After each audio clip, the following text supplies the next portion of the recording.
Rafah crossing. Rafah இந்த இடத்த touch பண்ணிடாத இஸ்ரேல், அப்படி டச் பண்ணினா அமெரிக்கா கூட உனக்கு சப்போர்ட்டாக நிற்க மாட்டோம் அப்படின்னு சொல்லி அமெரிக்கா சொன்னாங்க. உலக நாடுகள் எல்லாருமே ராஃபா பக்கமாக நீங்கள் அடிக்கவே கூடாது அப்படின்னு சொல்லி இஸ்ரேலுக்கு எச்சரிக்கை கொடுத்தாங்க. ஏதாவது ஒரு நாடு சொன்ன எச்சரிக்கையோ அமெரிக்கா கொடுத்த எச்சரிக்கையோ இஸ்ரேல் கேட்டாங்களா? எகிப்த் மிகப்பெரிய அளவில் ராஃபா பக்கமாக அவங்களுடைய எல்லையோரம் மதில் சுவர்களை கட்டுவது, பெரிய பெரிய ஆயுதங்களை கொண்டு நிப்பாட்டுவது அப்படின்னு சொல்லிட்டு இருந்தாங்க. இது எல்லாமே என்ன நடந்துச்சு? ஒட்டுமொத்தமான உலக எதிர்ப்பையும் இன்னைக்கு காலில் போட்டு மிதிச்சிருக்காங்க இஸ்ரேல். அப்படி என்னென்ன விஷயங்கள் நடந்திருக்கு அப்படின்னும் அது கூடவே வேறு என்னென்ன செய்திகள் வந்திருக்கு அப்படிங்கிறதையும் இந்த ஒரு பதிவில் பார்க்க போகிறோம். நான் உங்கள் விக்கி, இது உங்கள் தமிழ் விதை. ஷார்ட்டாக கொஞ்சம் செய்திகள். முதல் செய்தி என்ன அப்படின்னு பார்த்தீங்கன்னா, இஸ்ரேல் எகிப்த் இவ்வளோ நாள் இல்லாத ஒரு பிரச்சனையாக இந்த இஸ்ரேல் எகிப்து பிரச்சனை மாறி இருக்கு.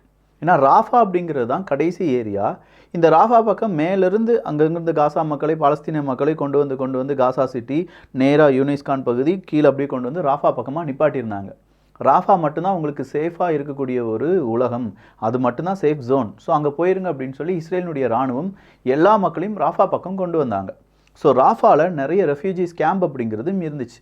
முக்குக்கு அங்கே இருக்கக்கூடிய மனிதர்கள் எல்லாம் வேறு எங்கே இருந்தோ அவங்களுடைய உறவுகளை தொலைத்து உண்மையான அவங்களுடைய வீடெல்லாம் விட்டுட்டு இங்கே வந்து தங்கியிருந்தாங்கன்னு வச்சுக்கோங்களேன். எல்லா ஹாஸ்பிட்டலையும் உடைச்சாச்சு. இப்போ கடைசியாக ராஃபா பக்கம் வந்த உடனே இஸ்ரேல் சொல்கிறாங்க, நாங்கள் ராஃபா பக்கம் அடிக்க போகிறோம், நீங்கள் எல்லாரும் வெளியேறுங்க அப்படின்னு சொல்லி. எங்கே வெளியேறுவது அப்படிங்கிற அடுத்த கேள்வி அங்கே இருக்கக்கூடிய மக்கள் கேட்குறாங்க. நீங்கள் எங்கே வேணாலும் வெளியேறலாம், கான்யூனிஸ்ட் பகுதியெல்லாம் போங்க அப்படின்னு சொல்லி அவங்க என்ன செய்கிறாங்க, இஸ்ரேல் அவங்களுடைய சில பல விஷயங்களை சொல்கிறாங்க. மக்கள் போகிறதுக்கு வழி இல்லாமல் அல்லோல்பட்டு கொண்டு இருக்கும்போது ராஃபா பக்கமாக இஸ்ரேல் சில தாக்குதலை நடத்துகிறாங்க. கண்டனங்கள் உயர்கிறது. குறிப்பாக ரெஃப்யூஜி கேம்பு பக்கமும் இவங்களுடைய தாக்குதல் எல்லாமே இருக்குது, கண்டனங்கள் உயர்கிறது. இன்றைக்கி என்ன நடந்துச்சு அப்படின்னு பார்த்தீங்கன்னா, பார்டர் எகிப்த் மற்றும் இஸ்ரேலினுடைய பார்டர் அப்படின்னு வச்சுக்கோங்களேன்.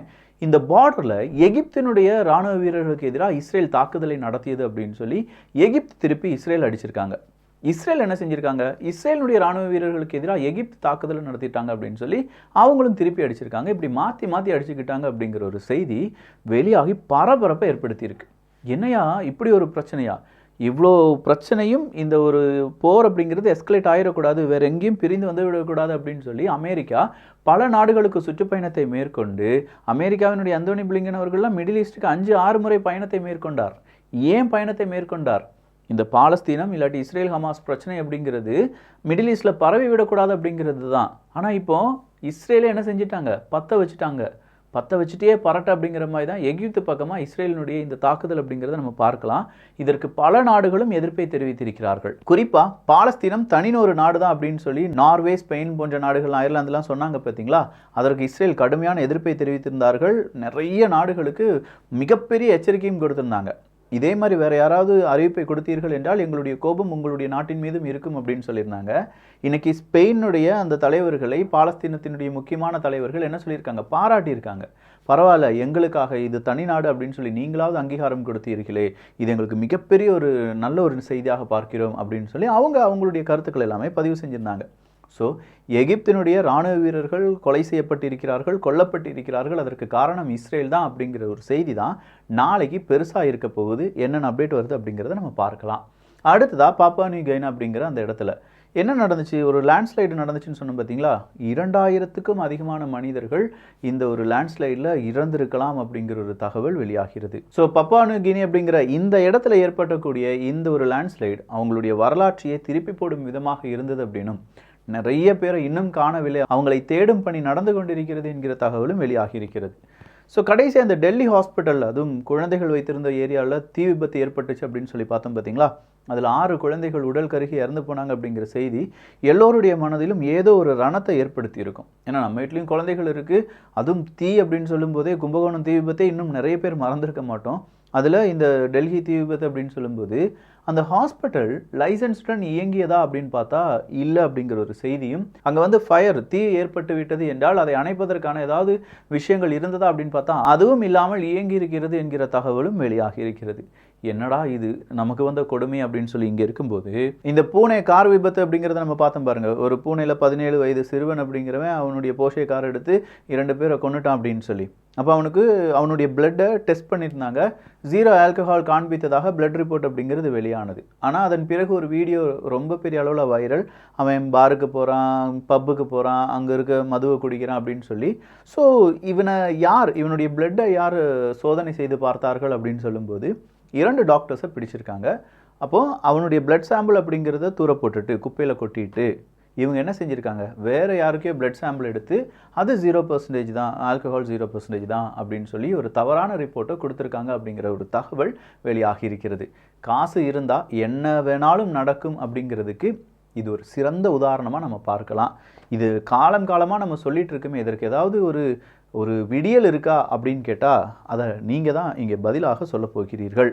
ஈரானுடைய ஆக்டிங் பிரசிடெண்ட், ஆல்ரெடி பிரசிடெண்ட் இறந்துட்டாங்க. ஸோ ஆக்டிங் பிரசிடெண்ட் இப்போ என்ன செய்ய போகிறார், பாராளுமன்றத்தில் உரையாற்றப் போகிறார்.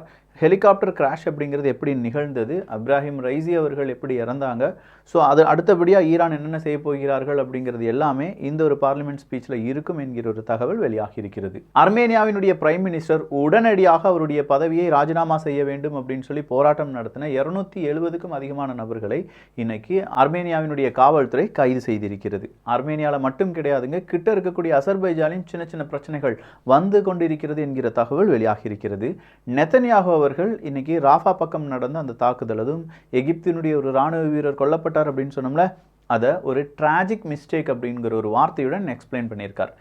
மிஸ்டேக்கு தான் அது, டிராஜிக் மிஸ்டேக், நாங்கள் என்ன செய்ய, இதெல்லாம் யுத்தத்தில் நடக்கும் அப்படிங்கிற மாதிரி நெத்தன்யாகு அவர்களுடைய பதில் அப்படிங்கிறது இருக்குது. ஸோ ராஃபா பக்கம் இஸ்ரேல் ஏற்படுத்திய இந்த தாக்குதலுக்கு உலக நாடுகள் கண்டனத்தை தெரிவிப்பார்கள். நாளைக்கு இஸ்ரேலுக்கு யாராவது பொருளாதார தடை போடுவாங்களா அப்படிங்கிறத பொறுத்திருந்து பார்க்கலாம்.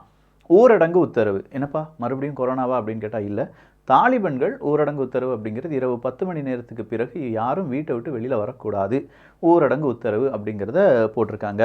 புர்கினா ஃபாசோ, இந்த புர்கினா ஃபாசோ அப்படின்னு சொல்லும்போது அங்கே இப்போ இருக்கக்கூடிய இராணுவ தளபதி இருக்கார் பார்த்தீங்களா, அவரே அடுத்த 5 வருடங்களுக்கு, வர்ற ஜூலை மாதத்திலிருந்து அடுத்த 5 வருடங்களுக்கு அவர் தான் அங்கே தலைவராக இருக்க போகிறார் என்கிற தகவலும் அதற்கான ஆணையும் இன்று பிறப்பிக்கப்பட்டிருக்கிறது.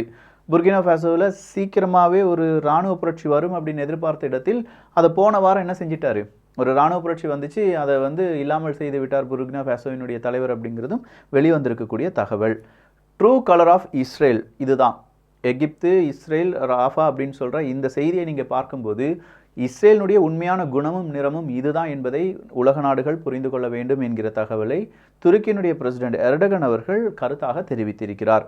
வேர்ல்டு ஹெல்த் ஆர்கனைசேஷன் இன்னைக்கு ஒரு முக்கியமான விஷயத்தை சொல்லியிருக்காங்க. பேண்டமிக் அக்ரிமெண்ட் அப்படிங்கிறத வேர்ல்டு ஹெல்த் ஆர்கனைசேஷனில் இருக்கக்கூடிய நாடுகள் சீக்கிரமாக பின்பற்றுவார்கள், கையெழுத்து போட்டுருவாங்க அப்படிங்கிற நம்பிக்கை இருக்குது என்பது தான்.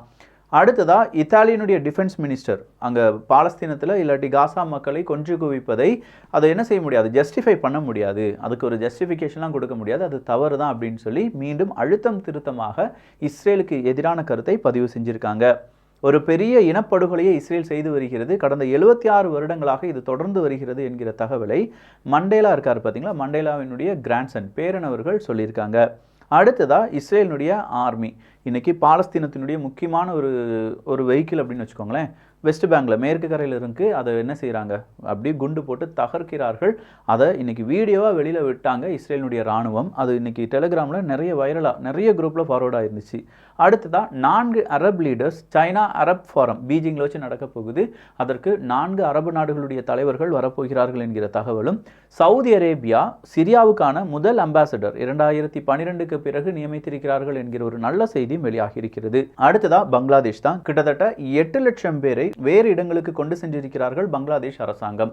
அங்கே ஒரு சைக்ளோன் வருது, அதற்கு பயந்துட்டு தான் மக்களை ரொம்ப சேஃபான இடத்திற்கு டிஸ்பிளே செய்திருப்பதாக பங்களாதேஷ் அரசாங்கம் கூறியிருக்கிறார்கள். ஸோ நிறைய செய்தி பார்த்துருக்கோம். அதே மாதிரி கிட்ஸ் பெஸ்டியில் கிளஸ்டர் அப்படிங்கிற ஒரு மேக்னெட்டிக் கேம், ஒரு கயிறு 10-12 மேக்னெட் அப்படிங்கிறது, நல்ல பவர்ஃபுல்லான மேக்னெட் அப்படிங்கிறது இருக்கும்.